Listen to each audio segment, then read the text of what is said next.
Good morning, Dan and Amy. So both Senate Majority Leader McConnell and Senate Minority Leader Pagliacci opined about where things stand with Obamacare repeal and or Obamacare replace.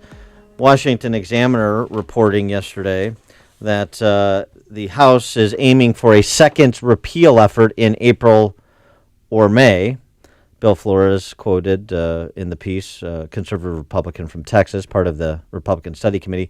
I'd have to say on Tuesday morning there was a 2 in 10 chance we would be able to pass a bill, but today I give it a 7 out of 10 chance. So maybe Paul Ryan's unity speech the other day had some effect, and maybe there's other concessions occurring behind closed doors that have yet to reveal themselves. Here's what the insufferable Okay, let's just play it. Pagliacci had to say. Now, the president chose petulance over presidential leadership and signaled that he would undermine the Affordable Care Act and then try to blame Democrats for his lack of leadership. Now this morning, it seems as though some House Republicans are not giving up on their quixotic campaign against the law and refuse to let repeal go. What they're missing is Trump Care is highly unpopular with the American people. Unlike Obama. The fact that it was aimed mainly at helping the very wealthy reduce taxes while giving less care and costing people more made it a failure. And it kept getting, the more people learned about it, the less happy they were with it. So I would say to the Speaker, to Leader McConnell, and to the President, drop repeal, drop it today, and drop it for good. Stop undermining the Affordable Care Act. Now, once those things are done, Sure.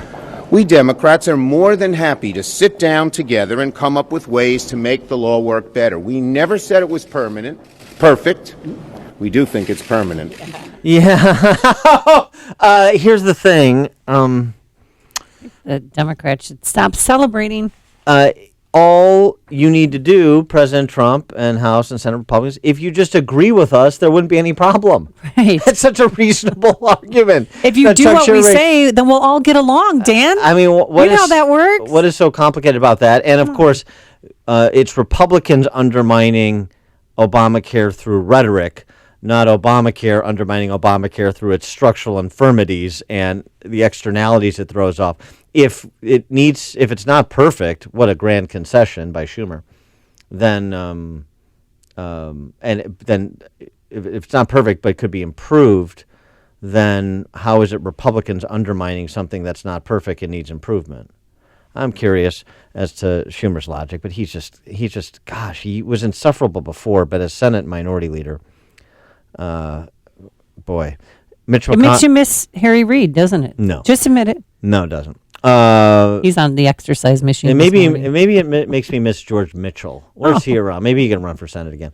Mitch McConnell, responding on the same topic, said this. On Obamacare, regretfully, at the moment, is where the Democrats wanted us to be, which is with the status quo. Whose fault is that? Well, it's pretty obvious we were not able in the House to pass a replacement. Our Democratic friends ought to be pretty happy about that because we have the existing law in place, and I think we're just going to have to see how that works out. All right, for more on this topic, give us a little insight of where things stand on the Hill. We're pleased to be joined by our friend Tim Carney. He is senior political columnist for the Washington Examiner and author of a number of books, including The Big Ripoff and Obamonomics. Tim Carney, thanks for joining us. Appreciate it. Thank you. Thank you for having me. So why don't we start with your outlets reporting about this second effort to pass a repeal and I assume replace either this month or next. Yeah, so the surprising thing to me was how much the initial reaction after the failure of the Paul Ryan's bill, the initial reaction was, oh, I guess they didn't do it, and I guess they're not going to. And that never made much sense to me. I think that was sort of an emotional reaction, or it was a response to the fact that both Ryan and Trump had tried the take it or leave it bargaining tactic. I'm sure that's a chapter in Trump's book there, The Art of the Deal, but the Freedom Caucus and some of the moderates didn't take it, and that wasn't the last chance. There's no deadline. The closest thing there is to a deadline of when to pass this would be January 3rd, 2019, which would be when Republicans might lose control of Congress after the 2018 election.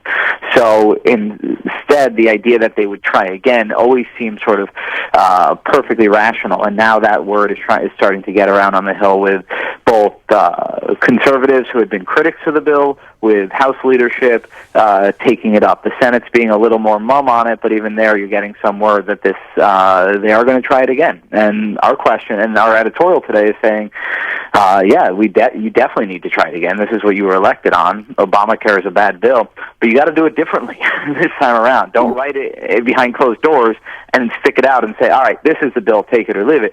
Go through the committee process. Involve the moderates and the Freedom Caucus types and everybody who might be skeptical. Well, what about involving Democrats? I mean, this morning, Paul Ryan's on with CBS this morning, and he said that he doesn't want President Trump, to work with Democrats, but don't you need to include them in the process? Maybe.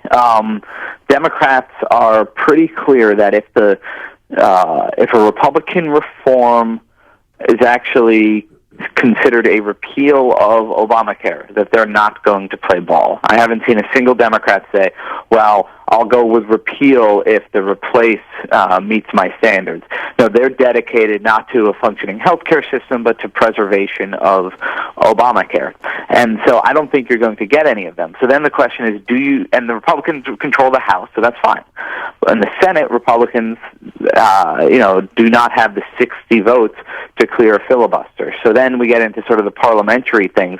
Can you fit a full repeal of Obamacare into a bill that fits under budget reconciliation, which is a special process about spending and tax cuts where you don't need 60 votes. And the fact is that early on, Republican leaders didn't ask that question last time around. They just said, no, we can't get rid of the regulations because that doesn't fit into budget reconciliation. But a couple of conservatives like Mike Lee went and made an argument to the parliamentarian and said, what if we point out that these regulations are driving up premiums? One of the reasons premiums are so expensive now is because Obamacare's regulations make it more expensive.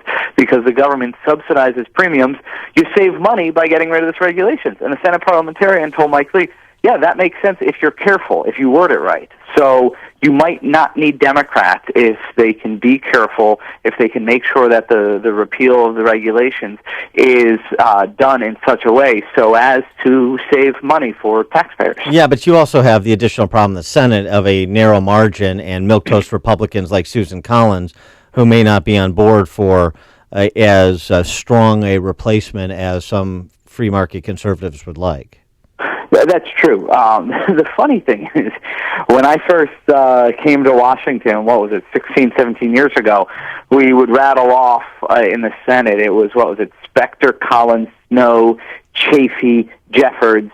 And even that, my old boss, Bob Novak, said, it's funny that you can name all the moderates that quickly because it used to be that there were a ton of Republican moderates. Yeah, right. And now we're down to, with Mark Kirk gone, we're down to Collins, more or less. I mean, Murkowski sometimes fits into that, but it's main Susan Collins is almost the only one. Murkowski can fit into that.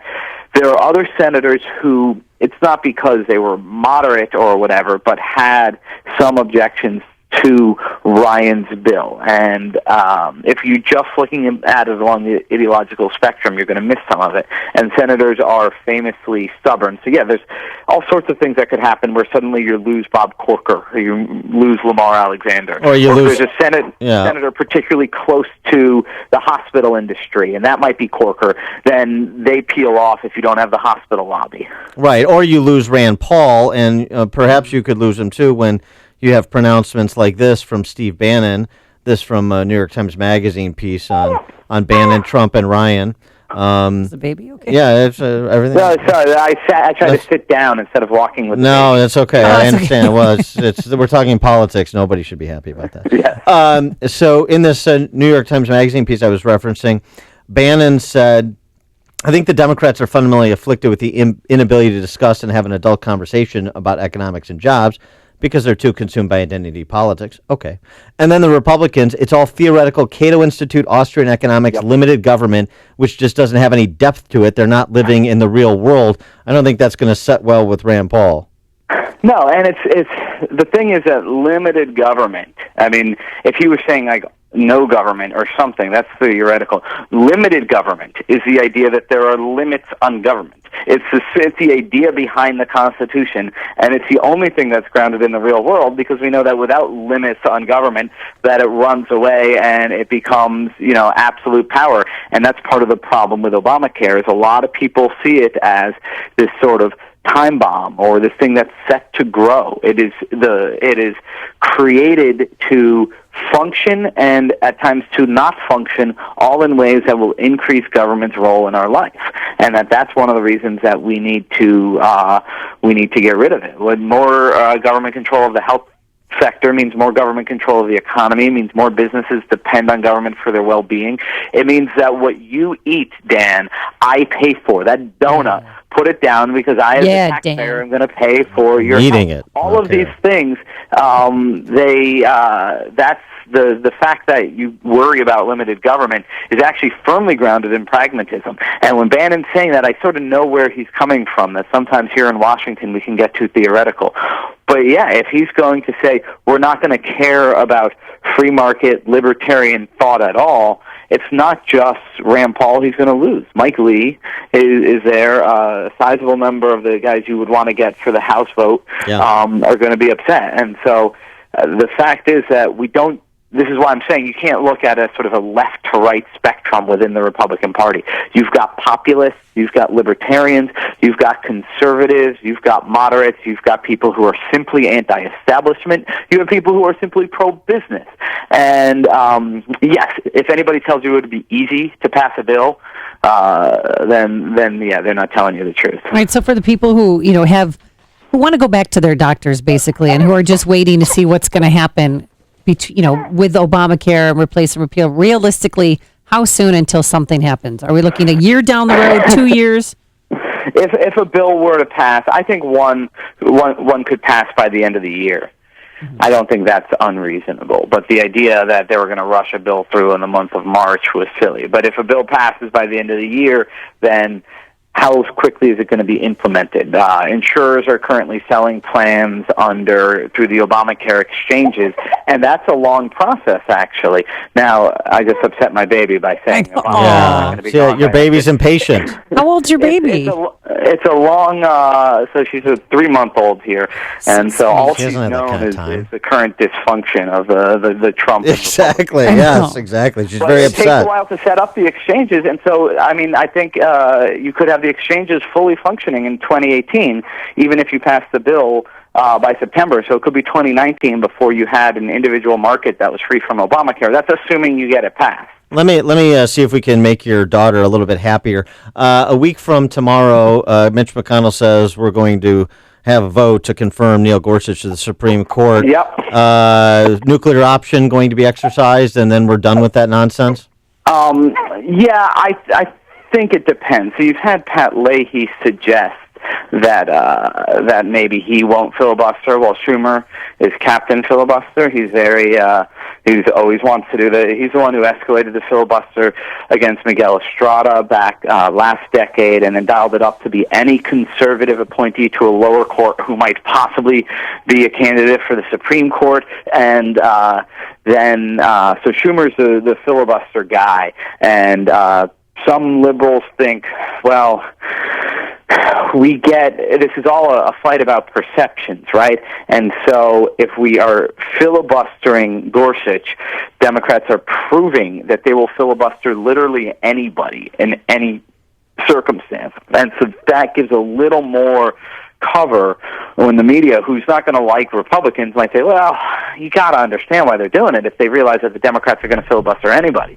So So one Democratic argument is to hold their fire, and I think that's what Pat Leahy, the chairman, the top Democrat on the Judiciary Committee, I think he's saying, let's not filibuster Gorsuch.